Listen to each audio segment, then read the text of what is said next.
안녕하세요. 부동산을 보는 눈 리얼아이 박감사입니다.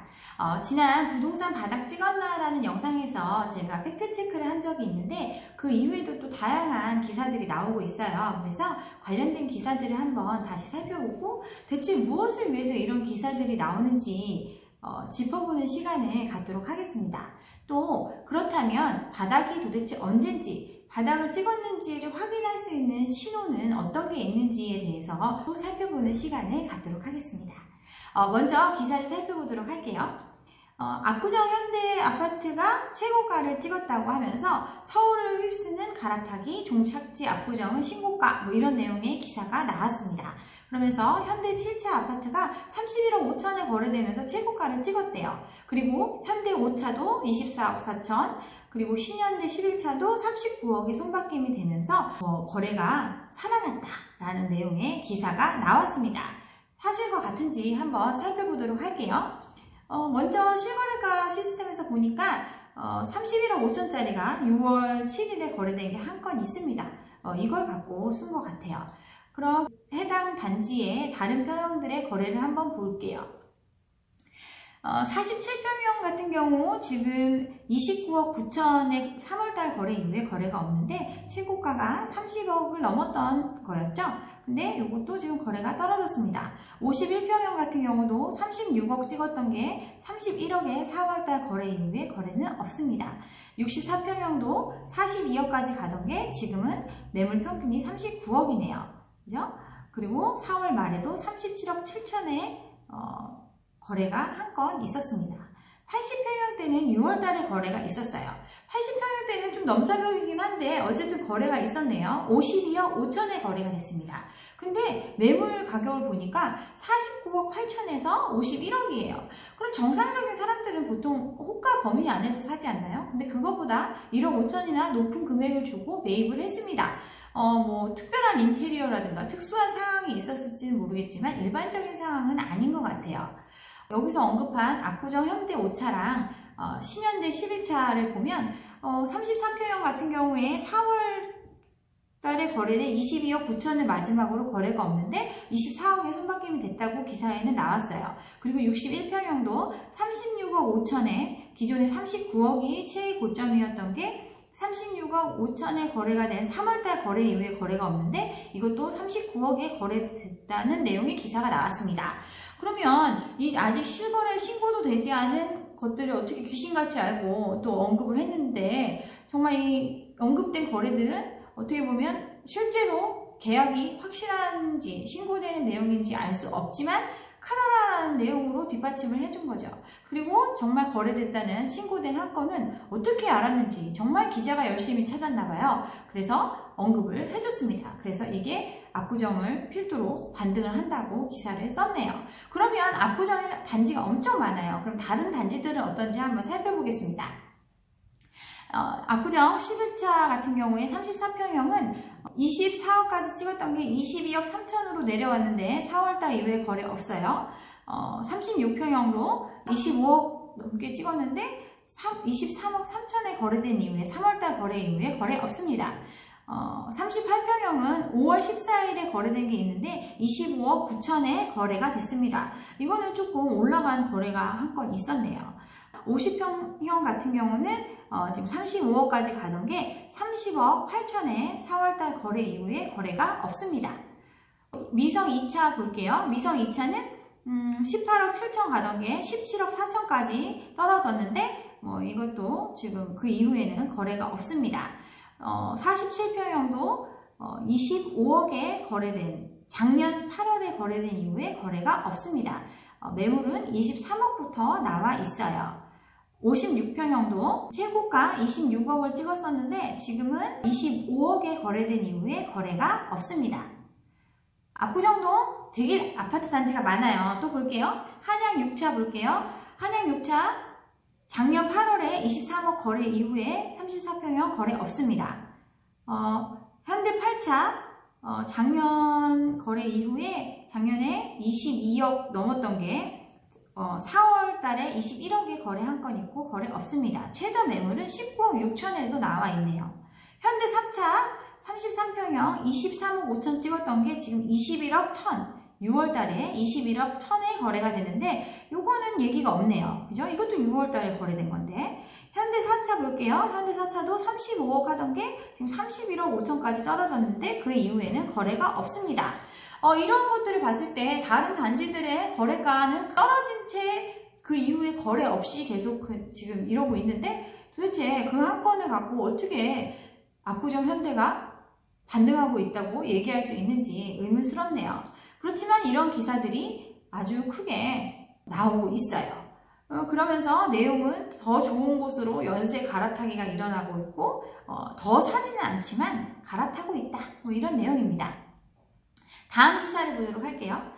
강남발 서울 아파트 값이 반등을 했는데 마용성까지 확대되고 있대요. 이것도 보면은 예를 든 거는 대치동 은마아파트하고 잠실조공 5단지 예를 들었어요. 이거는 제가 지난 영상에서 설명을 드렸으니까 따로 설명드리지는 않을게요. 그리고 나서 마포, 용산, 성동구까지 확대됐다고 하면서 그거에 대한 근거가 없어요. 뭐가 있냐면 그냥 한국감정원에서 발표하는 가격지수가 하락세에서 보합세가 됐다. 그러면 하락세에서 보합이 된 거지 이게 지금 반등하고 있는 거는 아니잖아요. 그죠? 멈춰 있는 거죠. 그리고 주택 시장이 거래량이 지금 전월 대비해서 16.7%가 올랐기 때문에 가격이 오른다. 이런 내용이에요. 그럼 여기서 확인해 볼 수 있는 거는 거래량을 확인해 볼 수 있겠네요. 거래량을 보면 국토부에서 실거래가 자료를 누구나 볼 수 있게 해주고 있어요. 그래서 시리얼에서 다운을 받았는데 여기 보면 주택의 거래량을 보면 4월 달에 6,900 정도, 6,900호 정도 거래가 됐는데 5월 달에 8,000호 정도가 거래가 돼서 이게 늘었다는 내용이었거든요. 근데 아파트 같은 경우 4월 달에 2,400에서 지금 5월 달에 3,400. 이것도 조금 늘긴 했어요. 근데 이게 전반적으로 늘었는지를 보려면 평년 다른 연도에는 어땠는지를 봐야 되겠죠? 다른 연도의 수치를 보면 10,000호가 넘게 거래가 됐었어요. 아파트 같은 경우는 최근에 같은 경우는 14,000, 8,600, 7,800, 6,500 이렇게 되게 많은 수가 거래가 됐는데 그거에 비해서는 절반 수준도 안 되는 정도의 거래량이죠. 이런 거래량을 가지고 지금 거래가 회복됐다고 볼 수 있나요? 그렇지가 않은 거죠. 그러니까 이 기사 또한 사람들한테 지금 거래가 살아나고 있다는 식의 잘못된 시그널을 줄 수 있는 기사죠. 이런 내용이 나오고 나니까 이제 또 어떤 기사가 나오느냐 하면 미국에서 이제 금리 인하를 예고했다라는 기사가 나옵니다. 이거는 팩트를 전달하는 거니까 당연히 나와야겠죠. 근데 이 내용을 한번 볼게요. 미 연준이 인내심을 버렸다. 금리 인하를 예고한다. 이렇게 나오면서 시장은 다음 달 금리 인하에 100%를 베팅하고 있다. 이렇게 나와요. 이 얘기를 들으면 정말 시장에 이제 금리가 막 떨어질 것 같죠? 금리가 떨어지면 또 어떤 생각을 하냐면 금리가 떨어졌으니까 부동산 가격이 오를 거다. 부동산 시장으로 그 유동자금이 흘러들어올 것이기 때문에 부동산 가격이 바닥을 치고 반등할 것이다. 이런 생각을 하게 만들잖아요. 그 아니나 다를까 그런 기사가 났습니다. 보면 꿈틀대는 서울 집값의 커지는 바닥론, 하반기 금리 인하도 변수 하면서 똑같은 내용들을 쭉 언급을 한 다음에 여기에 기준금리 인하 전망이 높아지고 있어서 유동성 때문에 억눌렸던 투자 심리가 폭발해서 가격이 올라갈 거다 이런 내용을 실었어요. 그러면서 전문가 의견이 실질적으로 그럴 가능성은 좀 낮다라고 되게 조그맣게 나왔습니다. 그러면 지금 말한 것처럼 금리만 내려주면 정말 부동산 가격이 다시 폭등할까요? 이제 이것도 시리얼에서 가지고 왔는데 여기 보면 금리 변화를 볼 수 있어요. 작년 1월부터 해가지고 지금 올해까지 보면 기준금리는 큰 변동이 없어요. 그죠? 근데 국고채, 회사채 이런 것들 안전자산들의 금리는 계속 떨어지고 있었죠. 그러면 예전에 고점을 한 시점에서 이 금리가 이렇게 떨어지고 있었으니까 당연히 올라갔어야 되잖아요. 근데 시장은 그렇지 않았습니다. 이 얘기는 금리가 내린다고 해서 꼭 반드시 부동산 시장으로 자금들이 흘러들어온다고 볼 수는 없다는 거죠. 미국이 지금 금리를 아직 결정하진 않았지만 결정을 한다고 하더라도 그 내용이 바로 즉각적으로 우리나라에 적용되는 건 아니죠. 그죠? 어쨌든 이 부분은 유동성이라는 요소를 자극을 해서 부동산 시장이 오를 수도 있다라는 내용으로 자꾸 시장에 참여하는 사람들한테 알려주는 거죠. 또 어떤 게 있어요? 토지보상금 40조 풀린다. 부동산 시장에 유입 우려. 이런 또 기사가 납니다. 그리고 넘치는 유동자금 부동산 시장의 뇌관이 되나? 이런 기사도 막 나와요. 유동성이라는 거는 돈이 어디 갈 데가 없어서 부동산 시장으로 온다는 거죠. 제가 유동성에 관한 영상을 따로 제작을 해서 올려놨으니까 꼭 한번 보세요. 여기 보면 이게 돈이 시중에 많다고 해서 갈 데가 없으니까 부동산으로 오는 건 아니에요. 부동산 시장이 그만큼 매력이 있어야 옵니다. 그런데 현금 부자들은 어떻게 하냐면 지금 단기 예금에 넣어놓고 때를 기다리고 있어요. 국내 부동산 시장이 매력이 없어서 고강도 규제에 해외로 눈 돌린 현금 부자들이 많대요. 부동산에 돈을 안 묻고 유동자금 마련해서 기회가 오면 투자하려고 대기하고 있다고 했습니다. 그런데 지금도 언론에서는 이제 금리 인하하면 부동산 시장이 반등할 수 있으니 다들 뭐 알고 계셔라 막 이런 내용을 막 뿌립니다. 그죠? 또 식지 않는 줍줍열기 무순위 청약 경쟁률이 높았다 이런 기사가 막 나옵니다. 이거 무슨 얘기예요? 현금 부자가 많아서 줍줍하고 있다는 내용, 재건축을 다 줍줍하고 있다 뭐 이런 내용들 나오는데 이게 거래가 엄청 살아나고 정말 거래 건수가 많고 또 무순위 청약을 해서 그 결과 실계약이 정말 중요한데 실계약률에 대한 내용은 빠지고 그냥 무순위 청약 경쟁률이 높았다 이 기사가 나오는 거예요. 마치 정말 현금 부자가 많은 것처럼 재건축에 현금 부자들이 젊은 현금 부자들이 줍줍했다 이렇게 나오면 정말 현금 부자가 많은 것 같죠. 근데 실제로 뚜껑을 열어보면 거래 건수가 많지 않아요. 거의 없어요. 이렇게 거래 절벽의 상황에서 한두 건 정말 돈 있는 사람들이 살 수 있겠죠. 일반적인 상황은 아닙니다. 그죠? 그런데도 이런 기사들을 자꾸 내보내는 이유가 도대체 뭘까요? 왜 시장이 지금 오르지도 않고 지금 떨어지고 있는 상황인데 이런 반등할 거라는 기사들을 왜 자꾸 내보내는 걸까요? 누누이 말씀드렸지만 아직도 팔아야 되는 집들이 많기 때문입니다. 정말 지금 이러한 프레임을 만들어서 금리가 떨어지면 가격이 반등할 것이고 거래가 살아나고 있고 바닥을 쳤다라는 느낌을 주면 사람들이 시장으로 돌아올 거라고 생각을 하는 거죠. 왜 시장으로 돌아와야 되죠? 하반기에 많은 물량들이 있기 때문이죠. 이런 물량들을 팔아치워야 하기 때문이죠. 그래서 분양을 앞두고는 항상 이런 게 있습니다. 분양을 앞두고는 항상 이상한 거래가 생기고 이상한 고가가 생기고 그리고 이 고가 대비해서 지금 분양하는 것들은 로또기 때문에 빨리 청약을 하셔라 이런 프레임을 만들었어요. 그동안 그런 게 계속 통해왔고요. 그러면 급등기와 지금 현 상황의 차이점을 알면 우리는 나중에 다시 부동산 시장이 바닥을 찍고 반등하는 시점도 알 수 있어요. 그럼 그걸 알 수 있는 요소들은 어떤 게 있는지 지금부터 살펴보도록 하겠습니다. 첫 번째는 거래량입니다. 거래량이 늘어나야 돼요. 그죠? 바닥을 찍었으면 바닥이 되면 사람들이 점점 사기 시작합니다. 그걸 봐야 돼요. 그런데 2016년도에 보면 평균 거래량 대비해서 낮을 때도 있고 높을 때도 있지만 그래도 평균에서 그렇게 벗어나지 않아요. 평균보다 높은 경우가 더 많았죠. 17년도 볼게요. 17년도도 마찬가지예요. 평균 이상이 좀 더 많아요. 그렇지만 떨어지는 경우도 있었죠. 18년도는 약간 다양한 요소들이 있어서 조금 차이는 있지만 그래도 평균에 가까운 걸쳐있는 모양새를 보입니다. 근데 지금 19년도를 보면 거래량이 늘었다고 하는데 이 평균에 한참 못 미치는 거래량을 보이고 있어요. 거래가 살아나지 않았습니다. 거래가 살아나려면 멀었어요. 아직. 그죠? 반등을 확인하려면 이 거래량이 사라져야 됩니다. 첫 번째 이걸 확인을 하셔야 돼요. 두 번째는 거래가가 막 올라가줘야 돼요. 추격 매수가 일어나야 됩니다. 제가 이거 뭐 다른 단지들도 되게 비슷한데 엘스 단지 걸 한번 가져와 봤는데 보면 분양이 있던 시점에 최고가를 찍고 잠깐 하락했다가 다시 추격 매수가 일어나면서 또 상승을 하고 또 최고가를 찍고 다시 하락을 했다가 이렇게 꺾이는 모습들이 한 번씩 보여요. 그리고 나서 지금은 이제 계속 하락 내지는 다른 전문가들이 얘기하는 보합 수준을 유지하고 있다고 볼 수 있습니다. 근데 거래가를 보면 그 형태가 조금 달라요.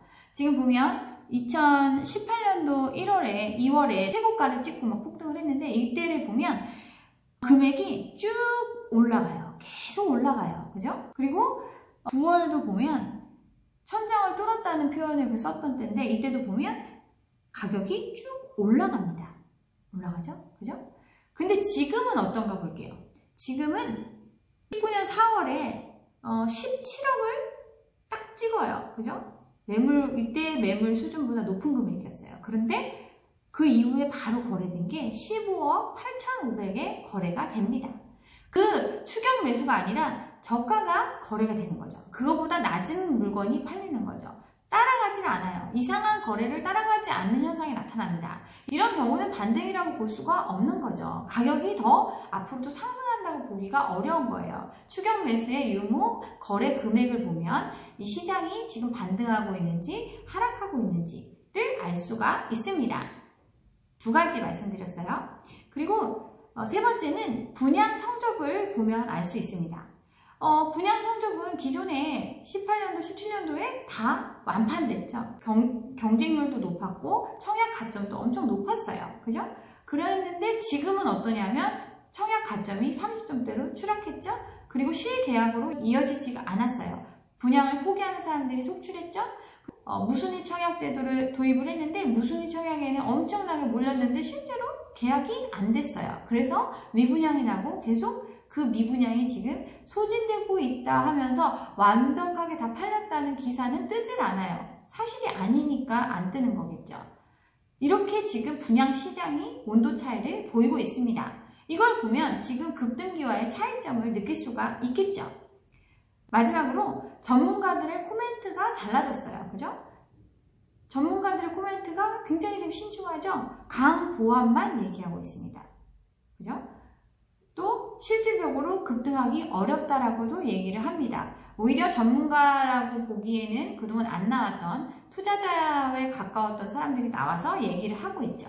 댓글을 봐도 느낄 수 있어요. 댓글 보면 기존에는 이런 폭락론자 저 이런 얘기 되게 많이 들었었는데 지금은 제 의견에 동조하시는 분들이 많이 늘었죠. 그리고 제 영상을 보시는 분들도 많이 늘었습니다.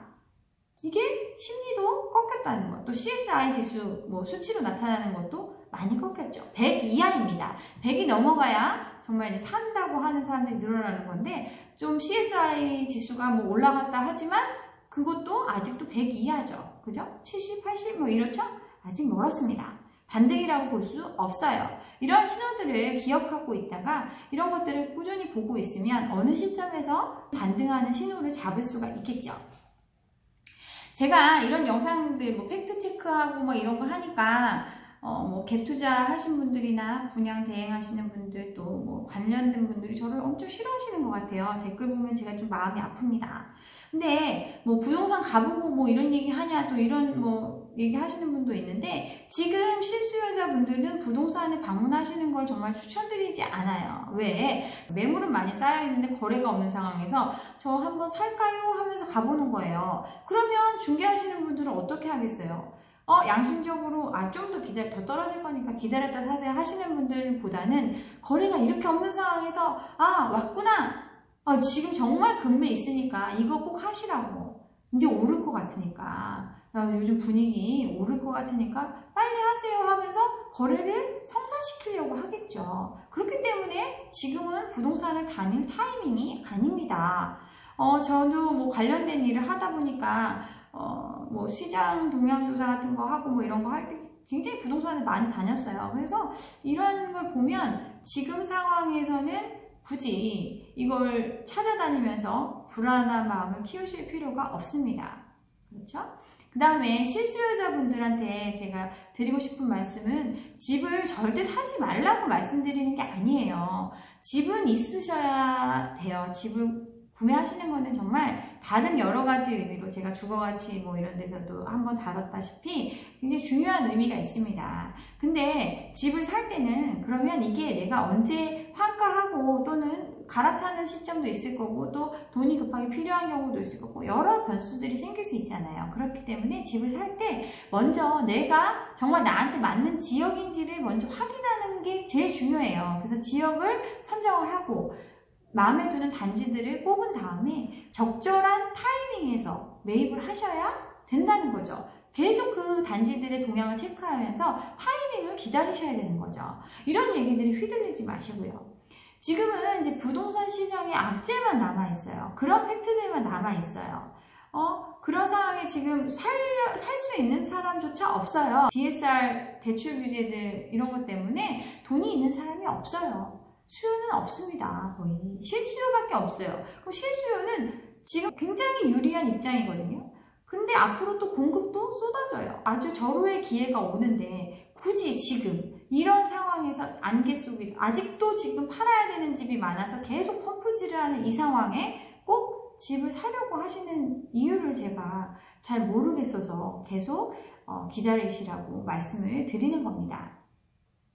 그리고 아직 뭐 매물이 없다. 다주택자들이 뭐 버티기에 들어가서 뭐 이렇다 뭐 이런 내용들도 많이 얘기를 하시는데, 제가 갭 투자 관련해 가지고 기사 나온 거를 한번 보시면 지금 뭐 갭 투자자들 전세값이 계속 떨어져서 궁지에 몰렸다. 역전세, 깡통 전세 공포 현실이 나타나고 있다. 뭐 전세금을 돌려주지 않고 뭐 잠적해버리는 사람이 나타나고 막 이런 거 있죠?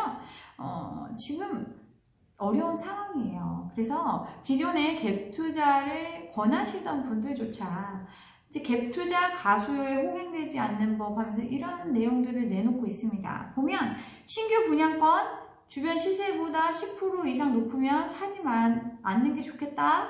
기존의 아파트 갭 투자할 때도 매도 임대물건 많으면 매수하지 말아라. 특히나 임대물건이 많으면 희망하는 가격에 전세를 못 받으니까 갭이 커지는 거죠. 이런 거는 투자하기 어렵다. 그러니까 이런 거 자제해라. 이런 내용이 의견을 최근에 또 내셨습니다. 이런 거 보면 지금 대부분의 단지가 이런 상황이에요. 기존 아파트들 임대 물건이 더 많죠. 신축 아파트, 신규 입주 아파트들. 갭 투자 하신 분들도 상황을 잘 판단하셔야 될 타이밍입니다. 기회가 오니까요. 그러면 어느 정도 이익을 보신 분들이라면 정리하고 기회를 기다리실 타이밍이지, 지금 제가 이런 얘기 한다고 집값이 오를 건데 떨어지고 이러진 않거든요. 그러니까 잘 판단하시기를 바랍니다. 이제 기사에 대해서 좀 다루고 또 부동산 시장의 반등을 확인할 수 있는 요소에 대해서 한번 이야기하는 시간을 가졌는데요. 오늘 제 영상이 좋았다면 좋아요와 구독 잊지 마시고 또 다른 분들한테 추천도 좀 부탁드립니다. 네, 여기까지 시청해주셔서 감사합니다. 감사합니다.